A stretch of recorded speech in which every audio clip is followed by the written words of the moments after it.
part is good compared to the other stuff that we've been battling with earlier today.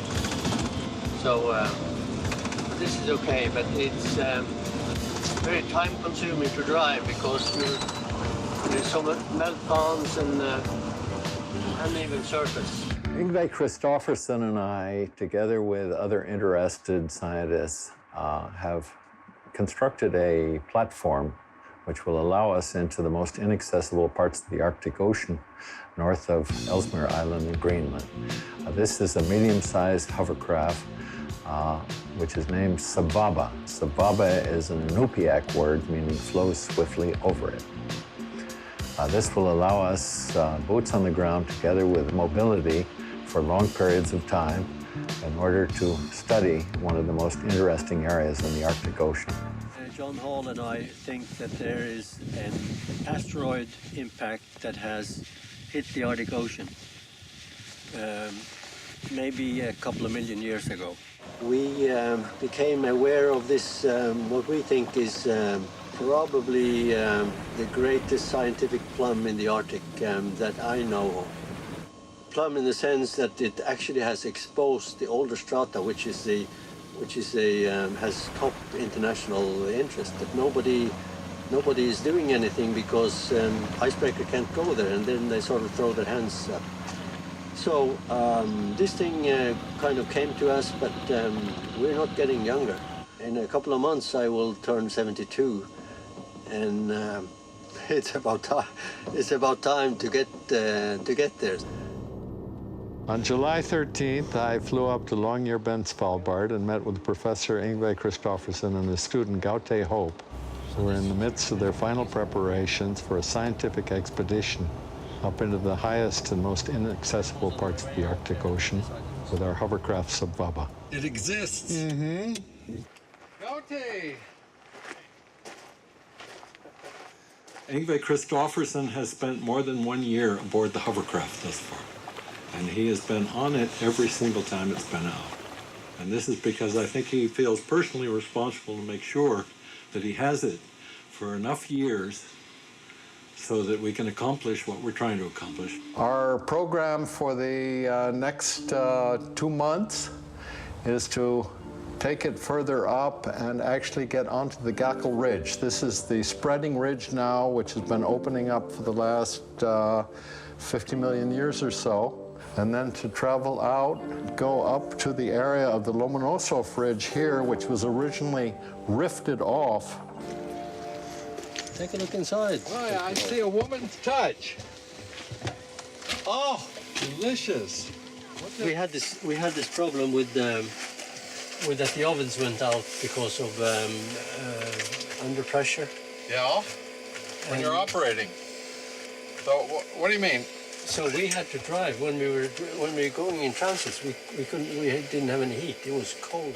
John and I went to Colombia at the same place, but at different times. He had left by the time I went. I was familiar with his work and familiar with the data they had collected. It turns out that when John finished his thesis, they collected data for several years and nobody had looked at the data. Everywhere else, it was a quiet. You could see there was quiet depositional environment. But in that area where John had collected the data and the years after the T3, it was a total mess. So I got the idea that this has to be an extraterrestrial impact. He said there were some exciting things.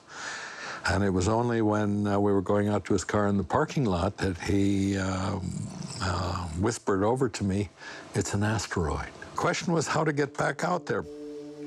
My kids came over and we had an Easter vacation, so we drove down to Los Angeles, among other things. And the family wanted to go to the Universal Studios, and that was not my interest at all. Anyway, at the Universal Studios, there was this Miami Vice thing, and I wasn't too enthused about it, but they dragged me in there.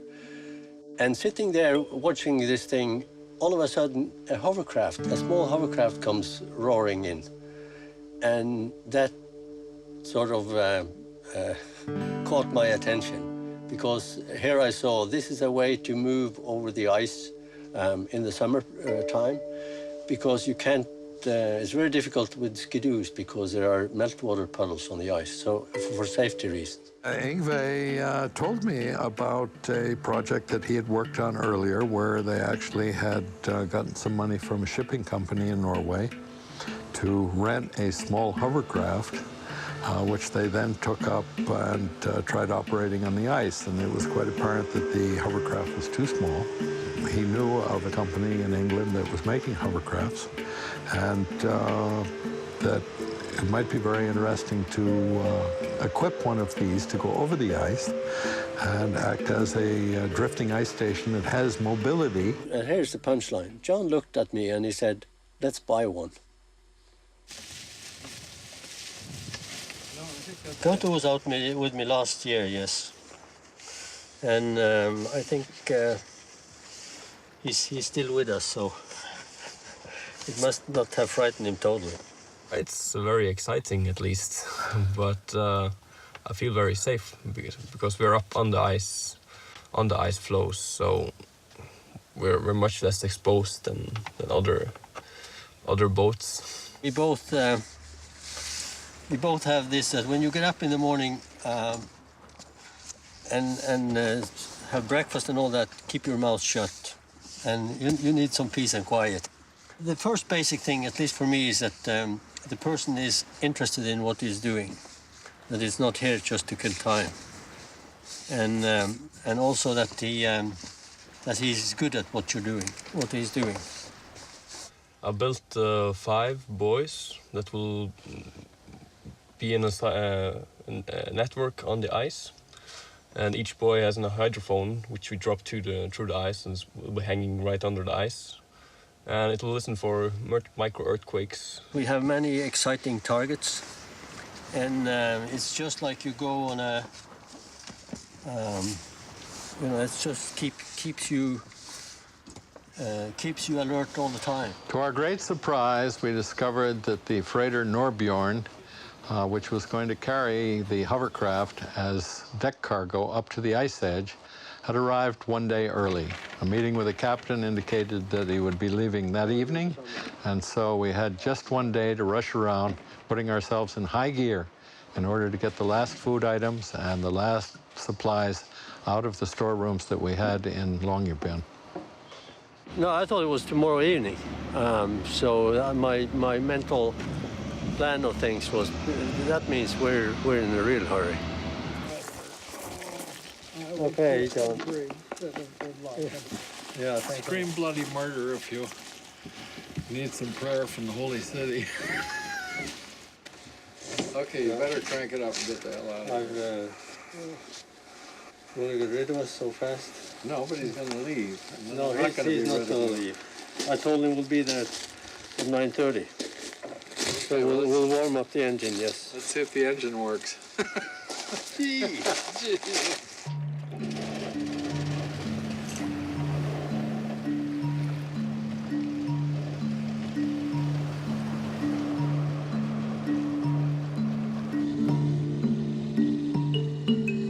You know, on a trip like this, people say, oh, there's lots of risks involved. I said, sure there's risks, and there are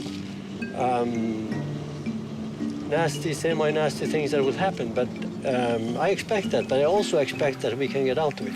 That we know enough that we can fix it and get out of it, and so I'm not afraid.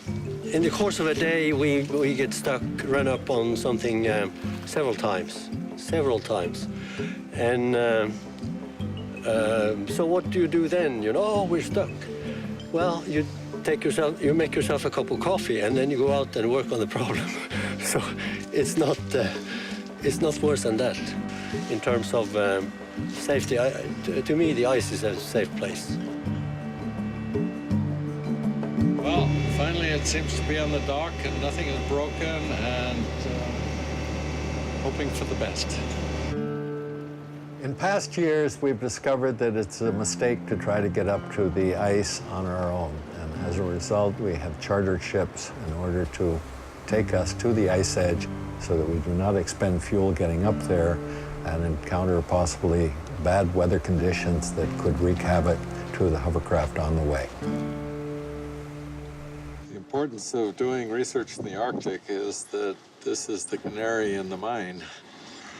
And the changes which are going to occur in all of the Earth are changing much, much, much faster in the Arctic. There's a lot of discussion about changes in the Arctic Ocean, and also that the ice is getting thinner. What we know is that we are putting more and more CO2 into the atmosphere, and that has some consequences. We are in the middle of a very, I think, when it comes to the Arctic, pronounced change right now. And it'll be fascinating to see how this is going to change our society in the future. I don't know whether you can see it's frightening, because right now it's just a matter of things happening up there. So you look at it from a scientific point of view, and of course it's opening up lots of opportunities, because ships will be able to go across the Arctic Ocean during summer with no problems. Right now, ships are going through the Northeast Passage and the Northwest Passage. So sooner or later, probably sooner, they'll be able to go right across the Arctic Ocean. Obviously, the ice in the Arctic is retreating from year to year. That's a trend that has been going on from the early 80s, at least.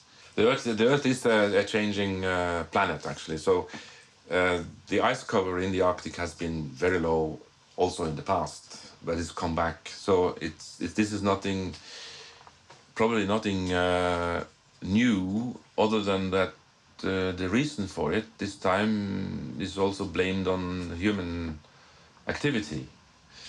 And there's, of course, there's discussion to what degree, what is the most important factor, but there is no doubt that the carbon dioxide increase is due to our energy consumption. I think humanity or politicians work the way that you have to have a real crisis that before they all agree to put the brakes, get serious to put the brakes on. Because now it's sort of half-hearted, and it doesn't bring us anywhere, because everybody is finding ways to go around and buying CO2 quotas from here and there. You know, this is only Mickey Mouse operation. In the beginning, we did really well. I see from the records that we more or less over long distances kept 10 knots. It's now 2 o'clock in the morning, and reasonably well light for driving. We've been waiting the last hours. What do you think, Yngve? Yes, it's ups and downs, and we would like 60 miles at least of this stuff. Easy driving.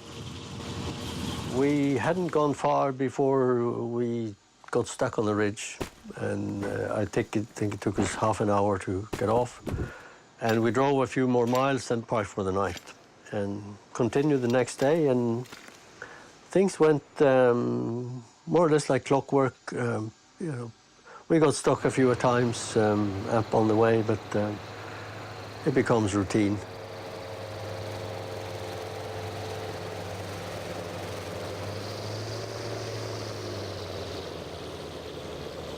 Right now we're in an area which is incredibly messy, because there are pieces of old ice in here, and it's a jumble. So we have been milling around and now decided that we wrap around and return to where we came from. How does it look, Yngve? Not too good. We're surrounded, and I can't see an easy way out. It's really frustrating to be trapped, because we've wasted a lot of energy on this optimistic train moving in this direction, and now we come to a dead end. Yes, here we are on Friday, late evening, and we run up on a ridge, and as you see, the skirt is above the ground, and we lost air and got stuck. Today has been a day of very nice weather, but we have been into some really beaten up areas of first-year ice and very hard to drive through. So we have only made 27 nautical miles in northward direction, which is a little disappointing. And from time to time we have to look around to make sure there's no polar bear sneaking in on us. Halfway into the expedition, after about a month, we're on the 19th of August. Outside it's white out, plus a polar bear that we don't seem to get rid of. Once you get into the Arctic Ocean itself, the amount of life drops way down.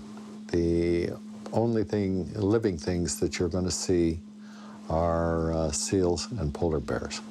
Now, for the polar bear, it's a matter of just constantly wandering around on the ice. Those that have been tagged with satellite transmitters have been shown to go thousands of kilometers in their wanderings. A polar bear requires a seal a week to stay alive. They can smell seals at a distance of several kilometers. Yeah, I have a lot of respect for the polar bears. When I go out, I look around, and you feel, if you walk even 100 meters away, you bring the rifle, because they are so quick.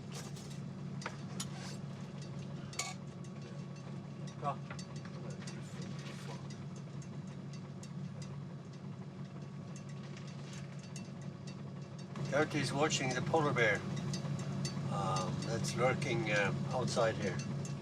So you are kind of on your toes a little bit all the time because of that when you're out and about. They are really in their environment.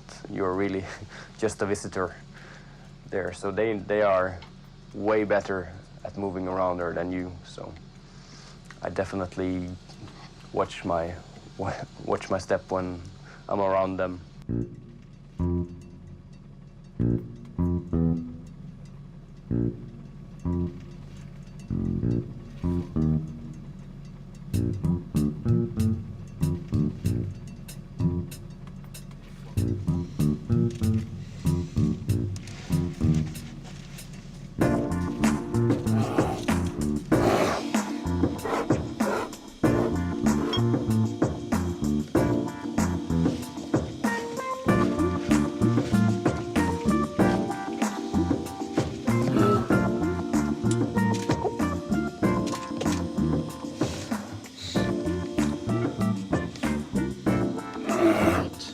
Always, it hasn't failed once, that when you start the engine, the bear runs.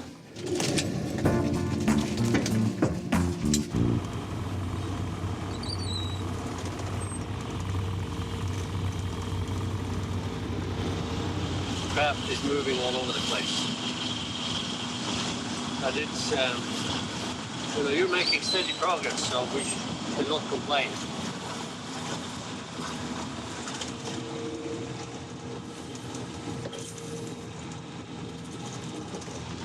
The trouble is that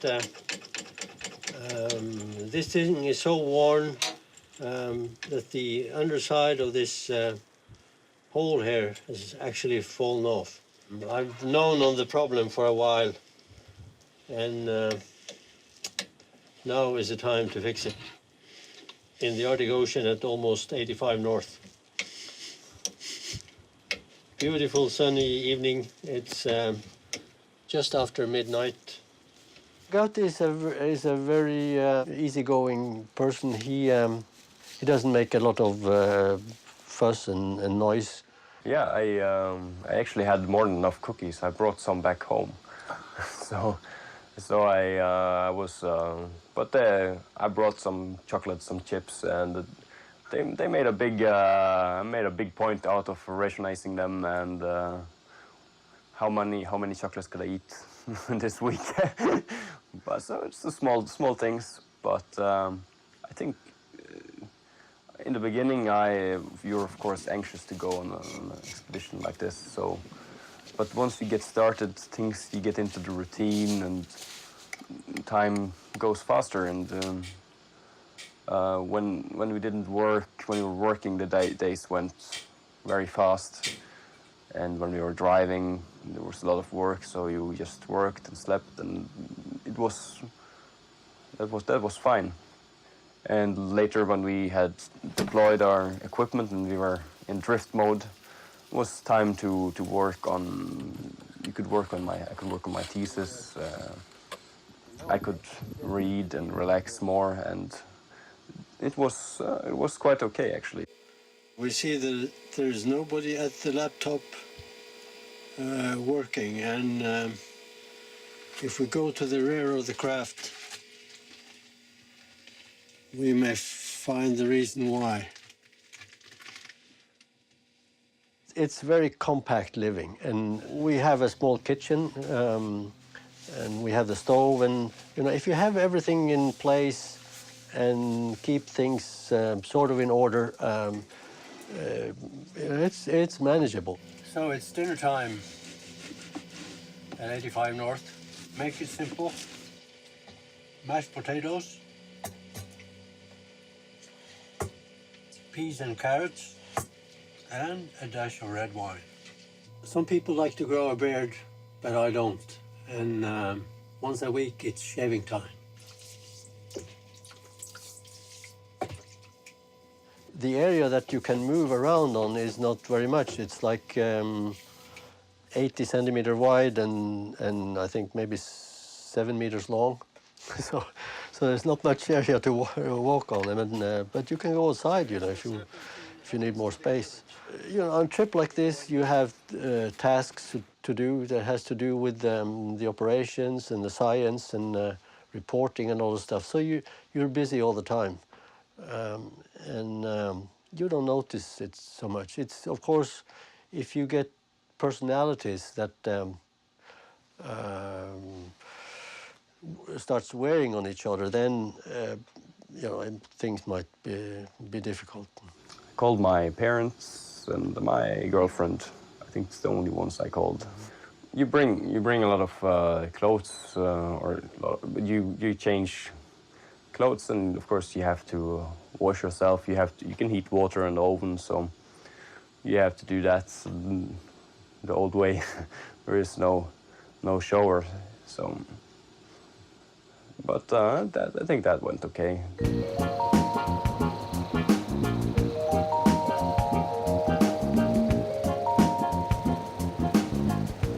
One of the important byproducts of our research has been to measure the ice thickness using an electromagnetic probe as the hovercraft moves along. This has not, however, been without its problems. In the front we have the EM probe for continuous ice thickness measurements, and we can follow the ice thickness all the time on the laptop in the front. At one point, I was going too fast. There are melt ponds, and the craft started yawing. And at one point, it became very violent. The boom broke, and we lost the instrument down in a melt puddle. And of course, we stopped and ran out and picked it up, but it behaved erratically after that.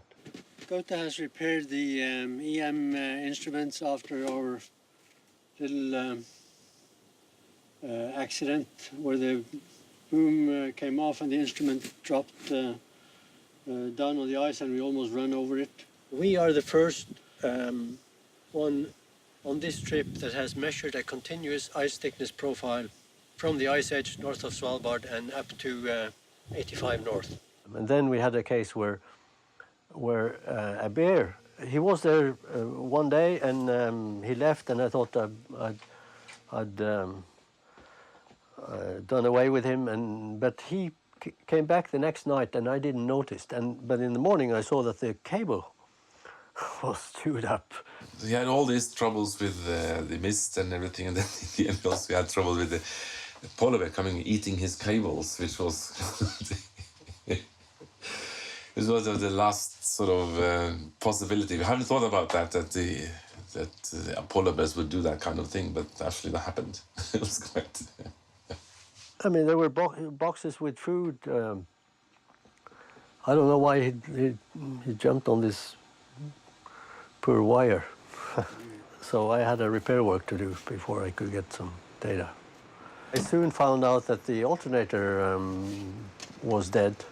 Then we had to start figuring out how to get spares. So this is where I had to call Griffin in Southampton to find out about this. We had an email from Ingvar saying that he'd lost power from the electrical power from the engine. We looked into it and having asked Ingvar a few obvious questions about whether the alternator belts were still connected and whether the wires were still hooked on, he came back to us and said he was pretty certain the generator was dead. So we had to kick everything into top gear and get one shipped out to him pretty quick. So we contacted the Nansen Institute, and the guy there phoned the Orion base in Norway, on Andøya, the Orion planes that go on surveying surveillance for the whole continental shelf. And they, within a couple of hours, they had organized new spare parts, put it on the plane, and got an email that said, today, such and such time, an Orion plane came out of the fog and dropped those spare parts and disappeared. And we heard them coming by, and we were continuously giving them our new position because we were always drifting further south. And they made maybe 5 or 6 flybys just above us, 30 to 50 meters above us. And eventually they, once they had calibrated, they let out 2 packages of with the alternators. So one went into the water, one went onto one of the ice floes, but they were packed, so they were floating, and they were maybe 100 meters away when we picked them up. So it was spot on. To find him, that's one thing. Get down into the sort of cloudy place, and then drop the thing exactly when they had to, because if they overshot, they would have to go and get him for a long way of distance, but they dropped it exactly where they should. Very impressive. And from we got the alternator till we had a running engine, it took maybe a bit more than 1 hour. So it was, Ingvar was really quick at switching the alternator. I think what became even more clear is that you can never give up. And if you get into trouble, you get into problems, don't take it for granted that it's broken, that it won't work, that it's over. Shot alternator, flat batteries, bad stove. Eventually you get around and get it up again, and it's all for science. It's all for science. If you are in a situation like this, you have to pull through and you have to never give up. So when we get stuck for 15 hours, you sometimes want to sit down and go to bed, but there's no reason to give up. We just have to keep trying, and eventually we'll get there, I think. And we swapped out some of the electronical parts that were, or bypassed electronical parts that were broken, which we also put in. We got new spare parts from Odin once it got up later on the day. So we were in full shape again after that. When we met Odin, to get the shower and meet other people, and you looked forward to that. With the icebreakers, gives us easy access to fuel. This is essential, otherwise we can't operate. Yeah, I started last year after a previous trip with Ingvar into the ice. We found out for my master's thesis, I will build a system for monitoring earthquakes. So the first thing you have to do is to drill a hole for the hydrophone. and another hole just to anchor the antenna. So I got everything ready. One antenna, the buoy along with the hydrophone, and a battery. So it will be a set of 5 buoys that you place on the ice, and they will continuously monitor any microseismicity or earthquakes occurring on the seafloor below. Since this is an active ridge, it's stretching and drifting apart as we speak and as we are sitting there. So the cracklings and the noises from this and the earthquakes from this tell us how does that process work. And this place is also the deepest point in the Arctic Ocean. It's checking the GPS, but it normally comes after a while. The particular thing with the Gackle Ridge is that it opens very slowly, less than 1 centimeter per year. And there are earthquakes scattered along the ridge, but there are some sections, short sections on the ridge, where there's no earthquake that has been recorded by the worldwide network of seismographs. We put these buoys out on the ice floes on the upstream side of the Gackle Ridge, and we let them drift with the ice above the ridge and hope for the earthquakes, or wait for the earthquakes to happen. Gaute is downloading the data from the nearest buoy and checking out for seismic events. Yeah, so this looks like an interesting signal. Every now and then we check, go through the data and see if there's any events coming in. So it's a great, it's pretty exciting to sit there and you know, you can hear the crackling of the seafloor below you. Whenever an earthquake came in, that was the entertainment. So there was a lot of, I think there was a lot of cheering going on when the first events popped up. It's already success enough for us, and we'll start on the champagne.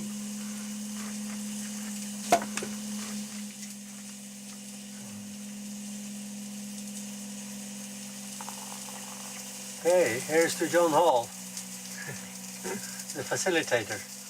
Cheers, John. Cheers.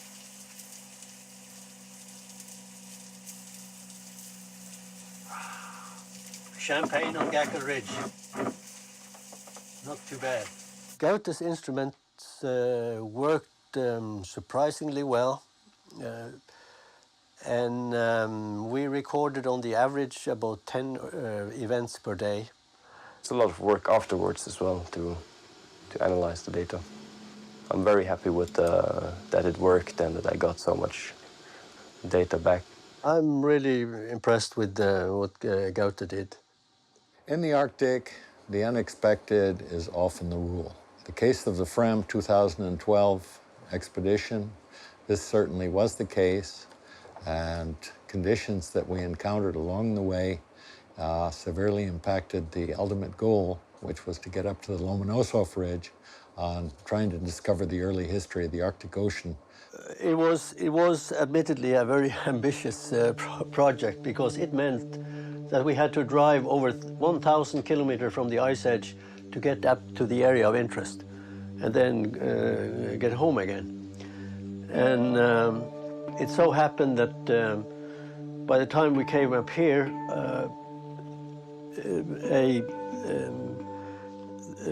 the sort of general condition of visibility turned out to be a problem far beyond what we had expected. It is really frustrating to end up in situations like this where it's day after day is white out and you just can't move anywhere. Here is Yngve demonstrating whiteout conditions. He's now walking towards a ridge. See if you can spot it. You can maybe have a hint that there is a ridge there, but you really don't see it. And if you come driving, you have to discover it first, and then you have to be able to brake. So I'm going to walk over to the ridge that I was standing on yesterday in whiteout, and now in good light. We started in the middle of July, and by that time, if I look back at the record, we had 14 hours on the average per day with sufficient visibility. By the time we came into end of August, we had 4 hours per day on the average. And in September, we had 2.5 hours. And of course, that was crippling. So we had to abandon. Whiteout, whiteout, whiteout. Damned whiteout. We were a bit disappointed, of course, but there was nothing that we could do about it, and it was within our risk expectations. Fine, then there will be no Lomonosov sampling. We had a plan to work in this area, halfway area, on the volcanic ridge here to listen for earthquakes. So instead of going up and doing a complete as planned, we instead spent all the time here in the secondary area. So in terms of science, fundamental science was very successful. On the way north, we measured ice thickness, which has also not been done with a surface vehicle over a distance like this. If an icebreaker can work together, have a hovercraft, one or more hovercrafts, it just means that the whole operation gets far more efficient. The consumption of fuel, for instance, for this hovercraft is on a yearly basis the same as just 1 day of fuel used by some of the big icebreakers. So of course it's fuel efficient, and moreover, in that way also, of course, it's reducing the CO2 emission into the atmosphere.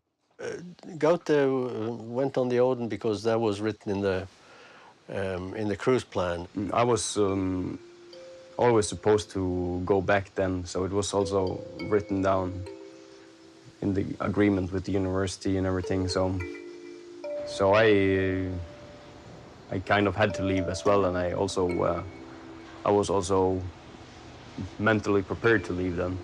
At the moment when I was leaving, it wasn't much of it was good luck, and I went with Odin. When I was looking, it was a bit weird to see Yngve left on the ice, and I'm going back to safety.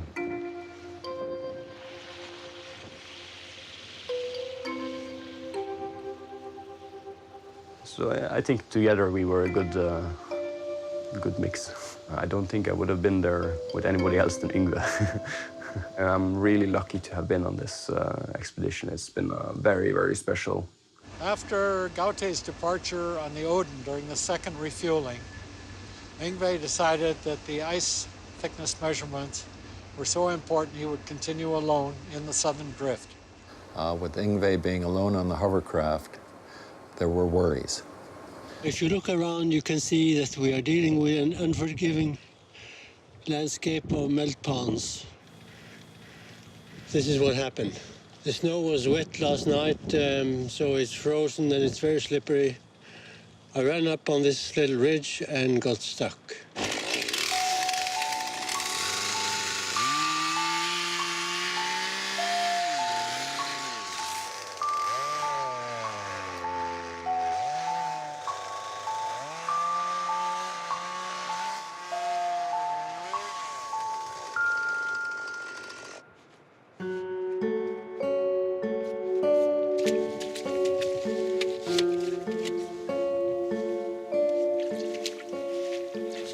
To build up a barricade here to contain the air so we can regain the lift and move off.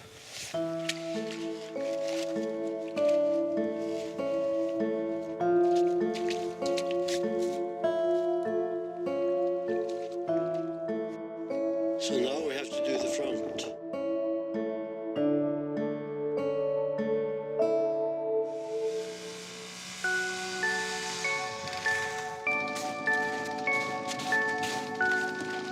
okay. I just want to make a try and see if we can get off to level ice.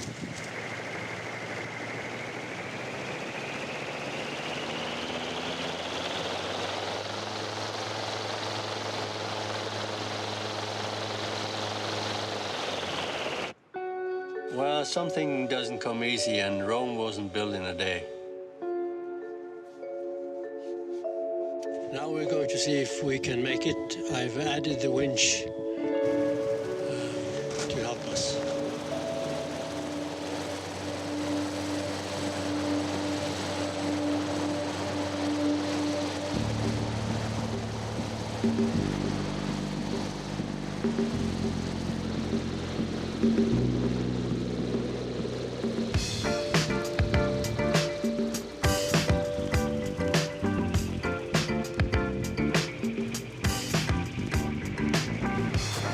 Came off, but it took us 5 hours.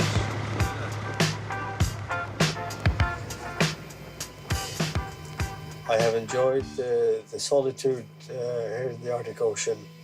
I also like to be alone in peace and reflect over things in life. Well, today I think it's the 28th of September. And we have white out this morning. Complete cloud cover, not a trace to see of the sun. That is kind of too early for the sun to come up. It should be up at about just over the horizon in an hour or so. So I can just relax some more. I didn't have any problem with going back alone, in terms of safety. I wasn't worried about that. If you get stuck, it just takes a longer time to get off. Of course, you always have to be careful about safety. But if you're too cautious, you never get anywhere. And I feel it's very important also that you sometimes really try to go a little bit behind the, let's face it, comfort zone of some people in order to achieve new ideas and new goals and new results from Arctic science. As they arrived 500 kilometers in, and shortly after being refueled by the Odin, the craft endured the most severe Arctic cyclone in recorded history. We got winds from between south and east, and it blew for more than a week, and it put the ice 28 miles to the northwest, which is opposite of the general ice drift. No, it was actually a very strong storm, and it threw the ice around, and that was one of the reasons why so much ice melted this year, because it actually put ice in the warmer waters where it usually wouldn't be. Turn around the circulation for some time in the Arctic Ocean. So this hovercraft was drifting all kinds of ways.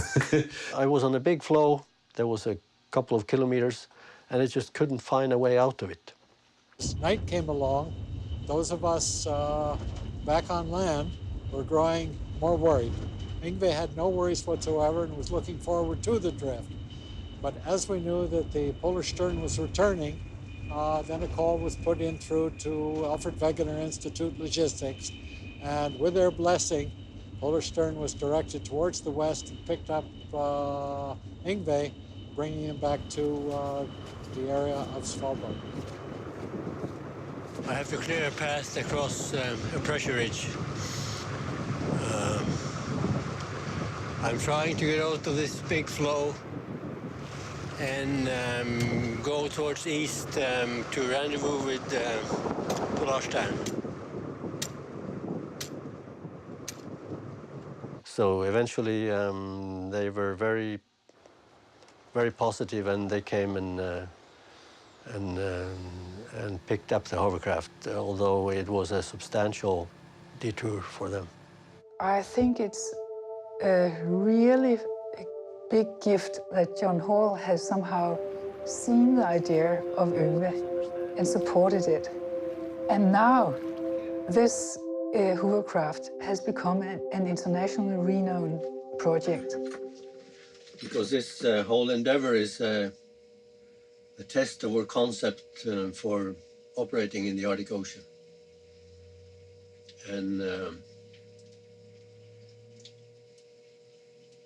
so far we've been doing all right. We had maybe an ambition level that was a little too high, but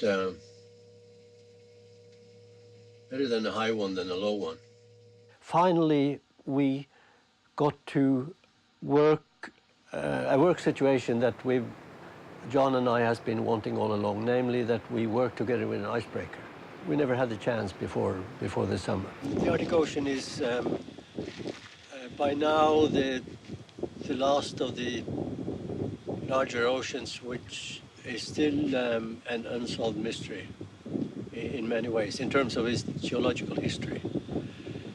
And I'm attracted by that, and I'm also attracted by the fact that it demands more than just the science. It demands how do you get the scientific data, because the ice is not easy to deal with. You can deal with it in many ways, either use brute force, an icebreaker, or you can drift with it, or you can do as we do here. We flow swiftly over it with on an air cushion.